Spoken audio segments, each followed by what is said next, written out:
outgoing students, and we see that their skills have gone to a degree where they will be performing a lot of work in the community and becoming independent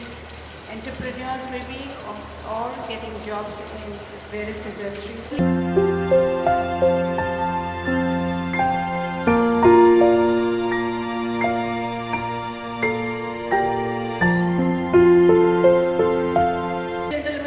There's a huge demand of a skilled workforce in Pakistan, and after completion of certified courses, the scope and the future of young graduates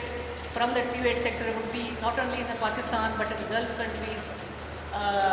even in the European countries, if you have proper certification and if you have proper skills.